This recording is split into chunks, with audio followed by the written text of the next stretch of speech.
Boa noite novamente, pessoal. Estamos aqui nos reencontrando agora para que a gente possa comentar aí sobre as atividades da semana número 3. Agora é hora de testar seus conhecimentos. Lembre-se que as pesquisas e consultas são permitidas e bem-vindas para que vocês realizem com sucesso as atividades. Atividade número 1. O que são as redes de transportes e como elas se consolidam?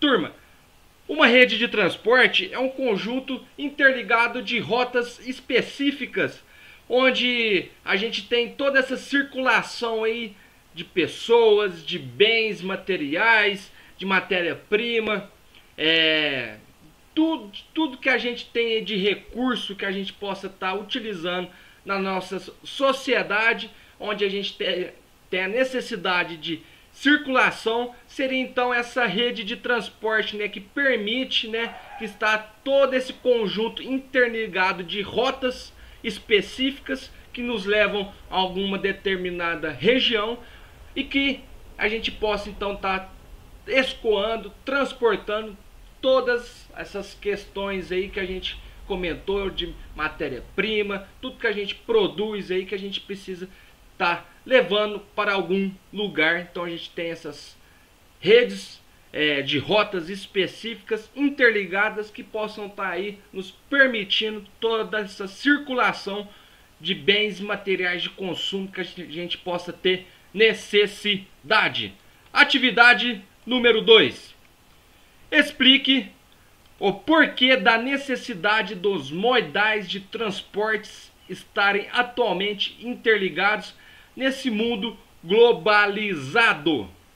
Pessoal, então, esses modais aí que a gente tem de transportes, não sei se vocês estão lembrados aí que a gente comentou o que seria então um sinônimo de modais, que seriam as redes de transporte, né, que estarem atualmente interligadas nesse mundo globalizado. Então, a necessidade desses modais de transporte, das redes de transporte estarem atualmente interligadas nesse mundo é muito importante, né? A gente tem então essa integração de todos os tipos de modais, ou seja, os tipos de redes de transporte estarem sempre integrados e interligados nesse mundo tão globalizado que a gente tem hoje, nos permitindo a gente ter cada vez mais uma produção que possa estar atingindo toda essa demanda que a gente tem tido cada vez maior por conta, não sei se é bom ou ruim, desse consumismo que a gente tem tornado a nossa sociedade, né? Uma sociedade cada vez mais consumista, que infelizmente demanda uma grande quantidade de recursos naturais. Aí vai entrar outras questões sobre o desenvolvimento sustentável, mas essa questão das redes de transporte estarem atualmente muito integradas é muito importante para que a gente possa ter então aí toda essa cadeia de, vamos dizer assim, de escoamento da nossa produção, né? Que a gente tem que ter, levar tudo que a gente produz, né, turma, para todas essas atividades que a gente tem tido aí cada vez mais avançadas e desenvolvidas na nossa sociedade. Atividade número 3. O desenvolvimento dos países depende da estruturação dos territórios para difusão e distribuição de cargas, mercadorias e pessoas. O próprio sistema capitalista, em sua conjuntura embrionária, só conheceu o seu inicial desenvolvimento e expansão a partir da estruturação técnica de um importante sistema de transportes, que foi... Então, pessoal, como foi perguntado aí, quando que a gente teve esse início aí hoje a gente tem o sistema capitalista cada vez mais consolidado, né, na nossa sociedade, na maioria dos países do nosso planeta, né? E ele teve então esse início, né, da sua estruturação.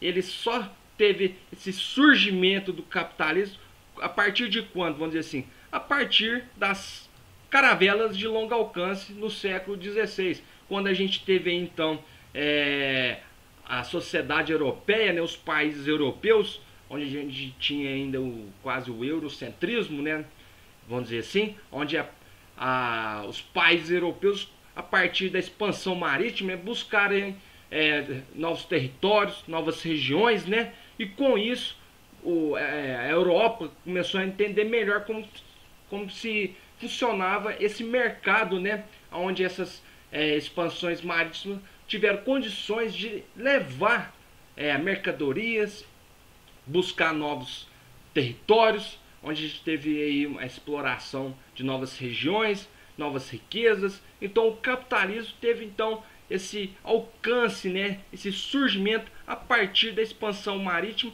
com as caravelas de longo alcance no século XVI. Turma, a atividade número 4.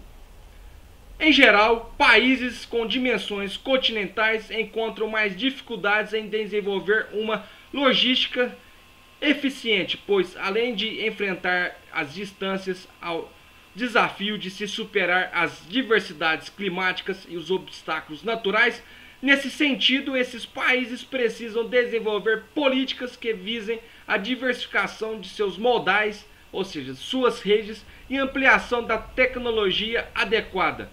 Qual é o meio de transporte mais recomendado para a integração terrestre em territórios com a característica acima?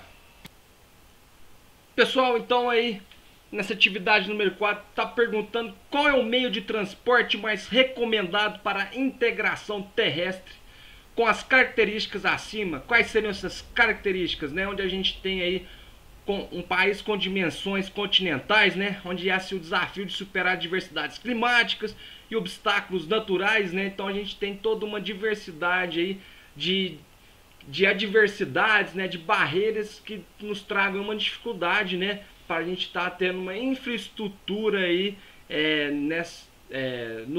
nas redes de transporte nesse país, principalmente por conta de ser um país de dimensões continentais.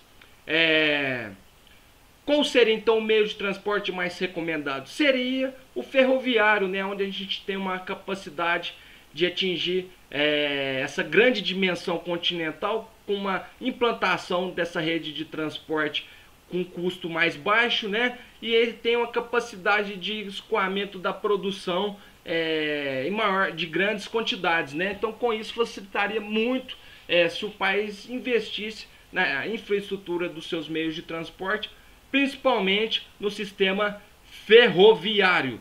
Por último, atividade número 5. Sobre os diferentes tipos e uso dos transportes no Brasil e no mundo, considere as afirmações a seguir. Recomendado para distâncias menores, porém com custos mais elevados, a vantagem está em transportar o produto do início ao fim, ou seja, retire-se de seu local de produção e entrega no seu destino final sem a necessidade de outros meios de transporte. Qual que vocês acham aí olha a pergunta, pessoal. Sobre os diferentes tipos e uso de transporte, dos transportes no Brasil e no mundo, considere as afirmações a seguir. A pergunta está aqui. As proposições acima representam... Vamos pular um pouquinho. As proposições acima representam, respectivamente, as descrições de quais tipos de transporte. Então está nos perguntando aí, aqui, pessoal, dessas afirmações aqui. Elas representam, respectivamente, cada uma delas, com as suas descrições, quais tipos de transporte. Então essa primeira aí, olha para vocês verem que a gente acabou de comentar. Custos mais elevados, a vantagem está no transporte do início ao fim, onde a gente não tem a interferência de outro tipo, a necessidade de outro meio de transporte, né? E pensa, e olha para vocês verem, custo mais elevado é a vantagem que a gente tem aí desse transporte mais, de certa forma, mais rápido, né, do início ao fim. Provavelmente deve ser o meio aéreo, né, onde a gente tem aí essa condição mais rápida, né? Só que infelizmente é um custo mais elevado. A número 2, utilizado para grandes distâncias, envolvendo principalmente o deslocamento de pessoas e mercadorias de custo e lucro mais elevado. Apresenta um elevado custo, porém uma velocidade maior. Então, quais dessas condições, de todos esses meios de transporte que a gente estudou, pessoal, quais vocês acham que seria esse aí, onde a gente tem a capacidade de ser utilizado ele em grandes distâncias, envolvendo principalmente o deslocamento de pessoas e mercadorias. Quais que vocês acham que pode ser esse tipo de transporte? Pode ser rodoviário? O que vocês acham?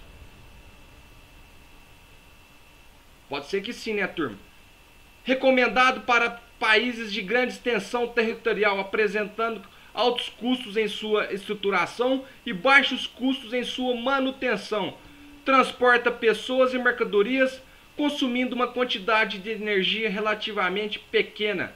Esse aqui, pessoal, pode ser o ferroviário, né, onde a gente tem países de grande extensão territorial, por ter relativamente uma energia pequena no seu em toda a sua rede aí, né, vamos dizer assim, ferroviária, e também pode transportar pessoas, mercadorias, né, e tem um baixo custo em sua manutenção. Graças a Deus, esse sistema ferroviário, ele é um sistema bastante interessante da gente estar integrando aí nesses países de grande extensão territorial, turma. Então, pessoal, essas aqui foram as dicas, né, das atividades dessa semana número 3 da nosso PET volume 4. Espero ter contribuído para que vocês realizem então as atividades e assim vocês terem a carga exigida, vamos dizer assim, completada, né, até o final, quem estiver aí realizando todas as atividades. Fico aguardando o retorno de todos, para que assim no final do ano vocês tenham então um ano letivo positivo. Desculpem aqui as falhas do professor, desejo aí uma semana abençoada, um abraço a todos, fiquem com Deus e tchau, tchau!